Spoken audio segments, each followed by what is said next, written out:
Hello students, very good morning to everyone. तो ये हमारी ट्रांसफॉर्मर की क्लासेस चल रही हैं जिसमें हम डिस्कस कर रहे थे ऑटो ट्रांसफॉर्मर।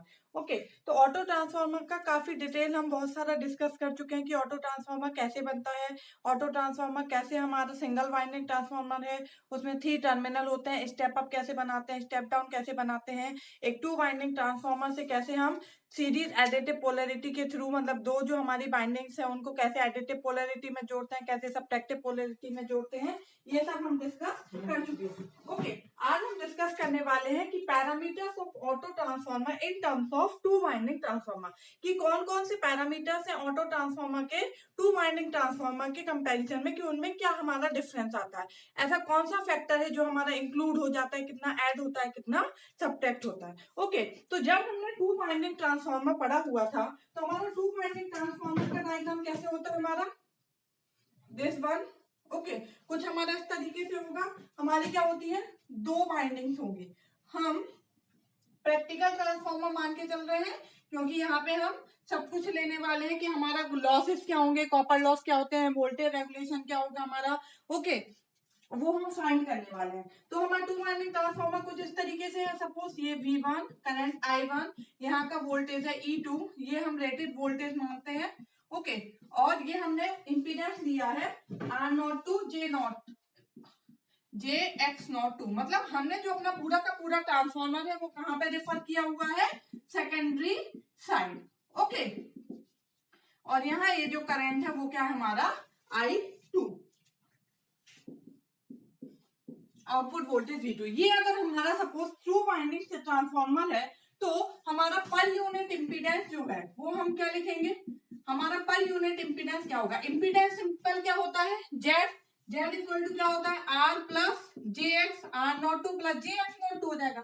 और पर यूनिट मतलब क्या होता है, जो भी वैल्यू है उसको उसके बेस वैल्यू से क्या कर देना, डिवाइड कर देना। तो बेस वैल्यू क्या होगी, हम सेकेंडरी साइड पूरे ट्रांसफॉर्मर को रेफर करके चल रहे हैं, तो यहाँ की हमारी बेस वैल्यू क्या हो जाएगी, यहाँ का वोल्टेज और यहाँ का करंट। ओके, तो हमने क्या लिया E2, ये रेटेड वोल्टेज मान के चल रहे हैं, डिवाइड बाय I2।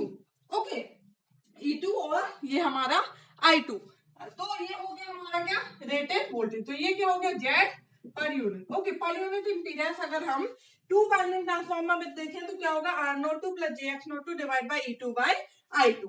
ओके, और अगर हम वोल्टेज रेगुलेशन देखें, वोल्टेज रेगुलेशन भी हम फाइंड कर चुके थे, वोल्टेज रेगुलेशन।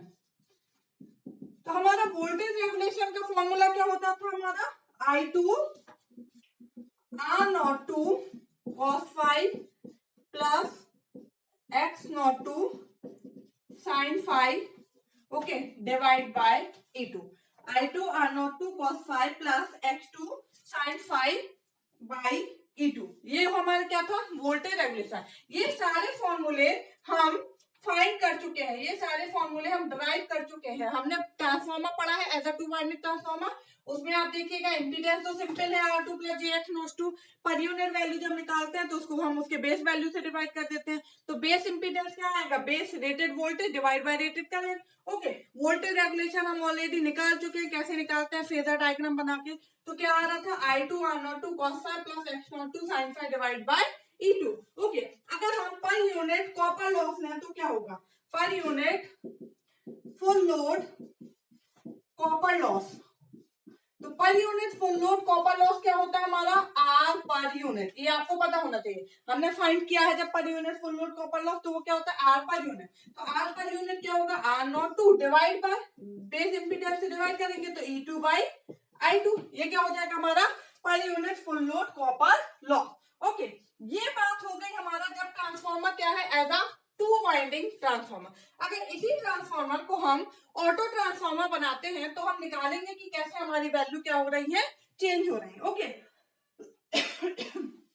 सॉरी, तो यहाँ पे हमारा V1 बाई E2 बराबर क्या होगा, N1 बाय N2 होगा कि नहीं, इसके N1 नंबर ऑफ टर्न्स और इसके N2 नंबर ऑफ टर्न्स है, तो V1 by V2 equal to N1 by N2, ऐसे पढ़ा है ना, इक्वल टू क्या होता है I2 बाई I1। ये सारे रिलेशन हम फाइंड कर चुके हैं पहले। आप प्लीज पहले प्रीवियस वीडियोस देखें, जितनी भी ट्रांसफॉर्मर की वीडियोस है शुरू से लास्ट तक आप सारी देखेंगे तो आपको एक हर कॉन्सेप्ट क्लियर होगा कि क्या पहले पढ़ा था, फिर क्या पढ़ना, फिर क्या पढ़ना। अचानक से आप कोई भी टॉपिक देखेंगे तो हो सकता है आपको डाउट हो कि कहाँ से आया है। ओके, तो पहले आप सारी प्रीवियस वीडियो देखिए, उसके बाद आप क्या करिए, इसको स्टार्ट करिए। तो ये हो गया हमारा क्या, ऐसा टू बाइनरी ट्रांसफॉर्मर। अगर सपोज हम इसी को ऑटो ट्रांसफॉर्मर बनाते हैं तो ऑटो ट्रांसफॉर्मर में क्या होता है, हमने आपको पता है कि टू बाइनरी ट्रांसफॉर्मर को कैसे हम ऐसा ऑटो ट्रांसफॉर्मर जोड़ते हैं, in two method, additive polarity and subtractive polarity. Okay, तो हम ये जो भी रिलेशन निकालते हैं वो किसमें फाइंड करते हैं, एडिटिव पोलैरिटी। मोस्टली हम जब बनाते हैं तो टू बाइनरी ट्रांसफॉर्मर को ऑटो ट्रांसफॉर्मर में, तो हम उसको एज अ एडिटिव पोलैरिटी बनाते हैं। ओके, मतलब हम इन दोनों को क्या करेंगे, एडिटिव पोलैरिटी में ऐड करेंगे। ये यहाँ पे डॉट है और यहाँ पे हमारा डॉट है। ओके, तो जब हम एडिटिव पोलैरिटी में ऐड करते हैं तो हमने आपको बताया था कैसा होना चाहिए, प्लस माइनस प्लस माइनस, कुछ इस तरीके से हम क्या करेंगे, उसको जोड़ेंगे। ओके, तो देखिए हम कैसे इसको बनाते हैं। ये जो टू बाइनरी ट्रांसफॉर्मर बना था इसी को हम क्या कर रहे हैं, एज अ ऑटो ट्रांसफॉर्मर बना रहे हैं।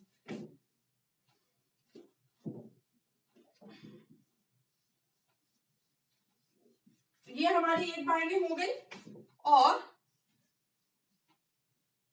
ये हमारी दूसरी बाइंडिंग है। एक डॉट इधर है, एक डॉट इधर है, ये प्लस माइनस और ये प्लस माइनस। हमने आपसे बोला कैसे कनेक्ट होता है, प्लस माइनस, मतलब एक बाइंडिंग का माइनस दूसरे के प्लस से कनेक्ट होगा। तो ये प्लस है तो ये क्या है, माइनस, ये प्लस है और ये क्या है, माइनस, तो प्लस और माइनस कनेक्ट है। ओके, मतलब हम किस पोलैरिटी में ऐड कर रहे हैं, एडिटिव पोलैरिटी। तो आप हमेशा याद रखिएगा कि ये जो भी मैं रिलेशन बता रही हूँ, ओके, वो किस केस में आएंगे, एडिटिव पोलैरिटी में, ना कि सब्ट्रैक्टिव पोलैरिटी में। हमेशा एडिटिव पोलैरिटी में ही ये हमारे जो रिलेशन है वो क्या करेंगे, फॉलो होंगे। ओके, तो ये हो गई हमारी, ये सपोज हमने मान लिया कि यहाँ का वोल्टेज, दो वोल्टेज थे, एक था V1 और एक इस साइड का हम ले रहे थे इनटू रेटेड। ओके, तो यहाँ का सपोज हमने माना क्या है, वोल्टेज V1 और ये क्या है हमारा यहाँ का E2। ओके, अब यहाँ का करंट क्या है, जो E2 में फ्लो हो रहा था वो क्या है, I2। तो अब यहाँ का करंट क्या होना चाहिए, I1। अब वो जो करंट I1 है उसकी डाउनवर्ड होगा या फिर अपवर्ड होगा, कैसे फाइंड करते हैं, मैंने आपको बताया था। डॉट पोलैरिटी जो होती है इसमें क्या है, एक डॉट से अगर करंट एंटर करता है तो सेकंड डॉट से करंट क्या करता है, लीव करता है।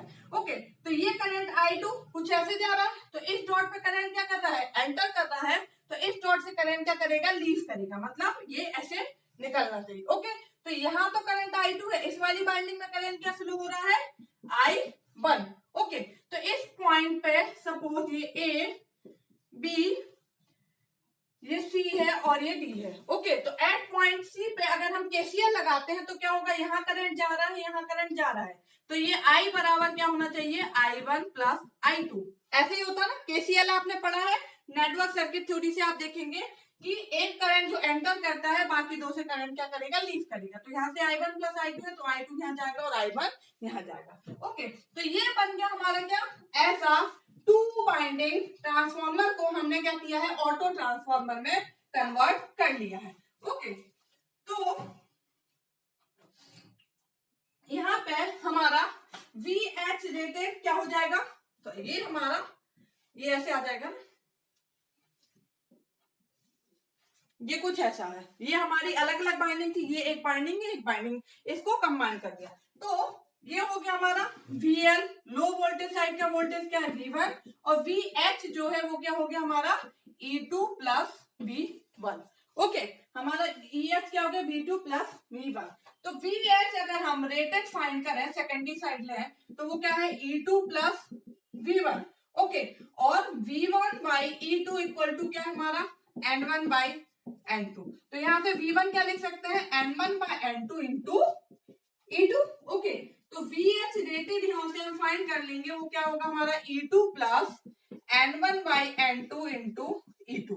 मतलब VH रेटेड की वैल्यू क्या हो गई, E2 plus 1 plus N1 by N2। Okay, तो ये डिफरेंस आ गया कि नहीं, वहां पे वोल्टेज क्या था, V1, और रेटेड वोल्टेज E2, यहाँ पे क्या है, V1 और E2 into 1 plus N1 by N2।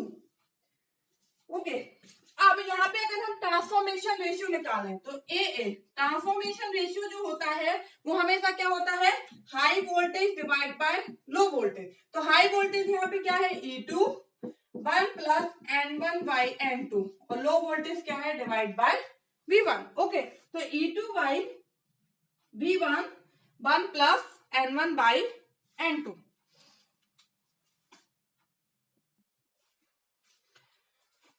VH by VL, VH क्या है, E2 into 1 plus N1 by N2 divide by V1। अगर यहां से E2 की वैल्यू रखें तो क्या होगा, E2 इक्वल टू क्या आएगा, N2 by N1 into V1। Okay, तो यहाँ पे हम वैल्यू रख सकते हैं, E2 की जगह N2 by N1 into V1 divide by V1 1 plus N1 by N2। Okay, ये कैंसिल आउट होगा, या अंदर मल्टीप्लाई करेंगे आप तो क्या आएगा, N2 by N1 plus N2 से N2 कट गया, इससे ये कट गया, तो ये आया 1। तो जो हमारा टर्न्स रेशियो है वो क्या आया, 1 plus N2 by N1। Okay, 1 plus N2 by N1, ये हमारा क्या आ गया, a transformer auto transformation ratio. Okay, अब हमने कौन कौन सी चीजें लिखी थी, 3 चीजें। सबसे पहली चीज जो थी हमारी वो क्या था, पर यूनिट इम्पीडेंस। तो पर यूनिट इम्पीडेंस की वैल्यू क्या होती है हमारी, R02 plus JX02 divide by base impedance. Base impedance मतलब सेकेंडरी साइड को हम रेटेड साइड मान के चल रहे हैं, उसमें माना था, इसमें भी सेम मानेंगे। तो सेकेंडरी साइड का वोल्टेज डिवाइड बाय करंट, तो मतलब क्या होगा, VH डिवाइड बाय I2। तो R02 plus JX02 divide by VH। VH क्या है हमारा, E2 plus V1, V1 plus E2 divide by I2। Okay, अब V1 प्लस E2 जो हमने अभी क्या है वैल्यू निकाली है, वो क्या आई थी हमारी, V1 plus E2 equal to, ये है ना हमारा VH। VH अभी हम निकाल चुके थे ऑलरेडी, हमने अभी आपको निकाल के बताया था, क्या था, 1 plus N1 by N2 into IE2। Okay, तो हम VH की जगह डायरेक्ट यही वैल्यू रख देते हैं, क्या है, 1 plus N1 by N2 into E2 divide by I2। Okay, अभी हमने टू वाइंडिंग ट्रांसफार्मर में देखा था, R पर यूनिट क्या आ रहा था, ये R02 plus JX02 divide by E2 by I2, क्योंकि वहां का बेस वोल्टेज क्या था, E2 और डिवाइड बाय I2। ओके, तो ये क्या हो गया हमारा, per unit impedance of two winding transformer. Okay, divide by 1 plus N1 by N2। Okay, अब अगर हम ट्रांसफॉर्मेशन रेशियो के फॉर्म में लिखना चाहें, ऑटो ट्रांसफॉर्मेशन रेशियो के फॉर्म में, तो N1 बाय N2 की वैल्यू यहां से फाइंड करते हैं। तो AA माइनस 1 इक्वल टू क्या होगा, N2 बाई N1। तो N1 by N2 equal to क्या होना चाहिए, 1 upon divide by AA minus 1। होगा कि नहीं होगा, AA minus 1 equal to N2 by N1, तो N1 by N2 equal to 1 divide by AA minus 1। तो यहाँ पे अगर हम वैल्यू रखते हैं तो क्या आएगा हमारा, per unit of two winding, इस तरीके से लिखते हैं, per unit impedance of two winding divide by 1 plus 1 divide by AA minus 1। Okay, तो ये क्या हो जाएगा, इसको सॉल्व करेंगे अगर, तो per unit Z per unit impedance क्या है, तो जेड पर यूनिट ओल्ड, ये हमारा ओल्ड ही है ना, जो हमारा टू वाइंडिंग का है वो क्या हो जाएगा हमारा old, equal to divide by क्या हो जाएगा, इसका रेशियो लेंगे तो AA minus 1 plus 1 divide by AA minus 1। Okay, तो ये ऊपर जाएगा, क्या आएगा, AA minus 1 divide by AA into Z per unit old. तो जेड पर यूनिट जो हमारा न्यू आया, या फिर हम लिख सकते हैं जो हमारा ऑटो ट्रांसफार्मर का है वो क्या है, Z per unit old into a से divide by a, cancel out 1 minus 1 by a. तो ये हमारा रिलेशन आ गया टू वाइंडिंग में और हमारा ऑटो ट्रांसफार्मर में। ठीक है, जो हम जेड पर यूनिट यहाँ पे न्यू लिख रहे हैं वो किसका है, हमारा ऑटो ट्रांसफार्मर का, और जेड पर यूनिट जो हम ओल्ड लिख रहे हैं वो हमारा किसका है, टू वाइंडिंग ट्रांसफार्मर का। ठीक है। तो Z per unit new equal to क्या है, Z per unit old into 1-1/a। यहाँ पे हम जो भी न्यू लिखेंगे, न्यू का मतलब आप समझ जाइएगा किसके बारे में बात कर रहे हैं, ऑटो ट्रांसफार्मर के बारे में। और ओल्ड लिख रहे हैं, इसका मतलब किसके बारे में बात कर रहे हैं, टू वाइंडिंग ट्रांसफार्मर के बारे में। ओके, तो Z per unit new equal to क्या आ गया, ओल्ड 1/1 - a। तो ये एक रिलेशन आ गया। सेकेंड हमने क्या देखा था, voltage regulation. Okay, voltage regulation का हमारा फॉर्मूला क्या था, तो जो एक्चुअल इंपीडेंस है हमारा ट्रांसफार्मर में वो तो सेम ही रहता है, क्योंकि R02 जो एक्चुअल इंपीडेंस है वो तो यही है, R02 प्लस JX02। ये तो हमारा सेम है, एक्चुअल इंपीडेंस क्या है, सेम है, बट बेस वैल्यू चेंज होने के कारण क्या होता है, पर यूनिट वैल्यू चेंज हो जाती है। हमने आपको बेस इंपीडेंस मतलब इंपीडेंस बोला क्या कि चेंज है, नहीं, हम किसकी बात कर रहे हैं, पर यूनिट की बात कर रहे हैं। ओके, तो एक्चुअल वैल्यू तो सारी सेम ही रहती है, क्योंकि जो हमारा टू वाइंडिंग ट्रांसफार्मर था उसी से हमने ऑटो ट्रांसफार्मर डिजाइन किया है, तो एक्चुअल वैल्यू तो हमारी सेम रहती है, पर यूनिट वैल्यू सेम है, सॉरी जो हमारी नॉर्मल वैल्यू है इंपीडेंस की वो सेम है, but per unit value change हो जाती है, क्योंकि क्या है, इसकी जो बेस वैल्यू है वो चेंज हो गई है, और पर यूनिट किस पे डिपेंड करता है, उसके बेस वैल्यू पे। तो इसमें बेस वैल्यू चेंज होने के कारण पर यूनिट वैल्यू क्या हो जाती है, चेंज हो जाती है। ओके, अब अगर हम वोल्टेज रेगुलेशन की बात करें, तो वोल्टेज रेगुलेशन क्या होता है हमारा, I2 R02 plus J I2 R02 cos phi plus X02 sin phi divide by E2। ठीक है, E2 किस केस में था, जब टू वाइंडिंग की बात कर रहे हैं, यहाँ पे क्या आएगा, divide by E2 plus V1। Okay, मतलब VH की बात कर रहे हैं हम, तो यहाँ सीधे हम लिखते हैं VH ही, VH। VH क्या हमारा, E2 प्लस V1, और ये हम रिलेशन ऑलरेडी फाइंड कर चुके हैं, क्या था हमारा, 1 plus N1/N2 into E2। Okay, VH equal to क्या है, 1 प्लस N1/N2 इंटू E2। तो ये क्या हो जाएगा हमारा, I2 R02 cos phi plus X02 sin phi divide by VH की जगह क्या लिखेंगे, 1 plus N1/N2 into E2। Okay, और ये वाली जो वैल्यू है वो किसकी थी, हमारी टू वाइंडिंग ट्रांसफार्मर की। ओके, तो हम इसको क्या लिखेंगे, वोल्टेज रेगुलेशन ओल्ड। ओके, हमने बोला ना ओल्ड मतलब टू वाइंडिंग का, न्यू मतलब ऑटो ट्रांसफार्मर का। तो voltage regulation new equal to क्या हो जाएगा, voltage regulation old divide by 1 plus N1/N2। Okay, अभी हमने रिलेशन फाइंड किया था, N1/N2 इक्वल टू क्या आ रहा था, 1/AA माइनस 1। ओके, यही आ रहा था ना, 1 डिवाइड बाय AA माइनस 1। तो इसको आप रखेंगे voltage regulation old divide by 1 plus 1 divide bye, तो इसको जब आप सॉल्व करेंगे तो आपका रिलेशन क्या आएगा, सेम वैसे ही आएगा जो अभी हमारा पर यूनिट इंपीडेंस में आया था, voltage regulation old into 1-1/A। Okay, तो voltage regulation new equal to क्या आ गया, voltage regulation old into 1-1/A। तो जो हमारा पर यूनिट इंपीडेंस है, R per unit and X per unit, वो स्केल्ड हो गया है 1-1/A फैक्टर से, इसलिए वोल्टेज रेगुलेशन भी क्या हो गया, स्केल हो जाता है। ठीक है, जो हमारा R पर यूनिट न्यू है वो भी क्या हो जाएगा, हो जाता है R per unit old into 1-1/A। Okay,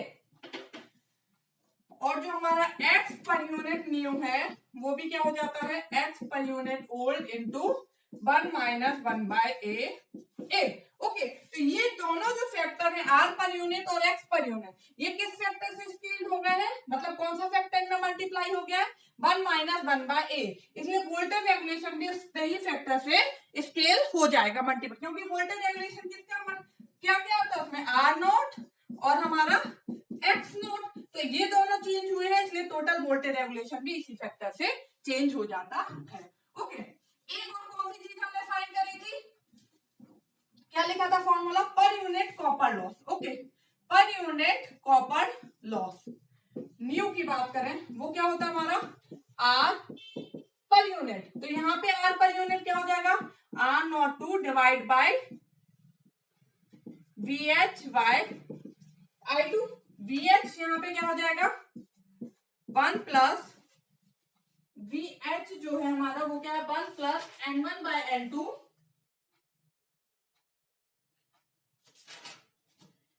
VH जो है हमारा वो हमने क्या फाइंड किया हुआ था 1 प्लस N1/N2 इंटू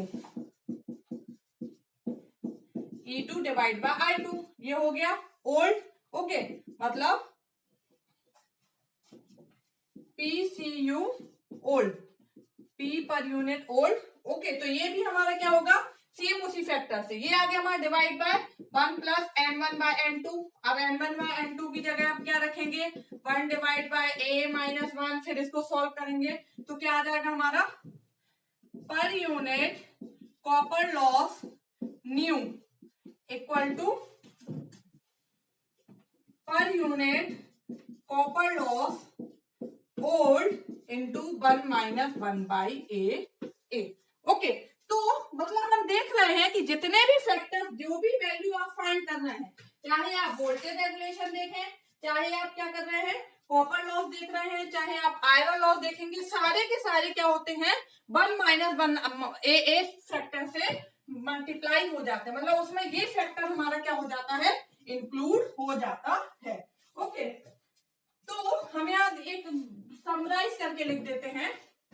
सबसे पहली चीज हम जो न्यू लिख रहे हैं इसका मतलब है किसकी बात कर रहे हैं ऑटो ट्रांसफॉर्मर की।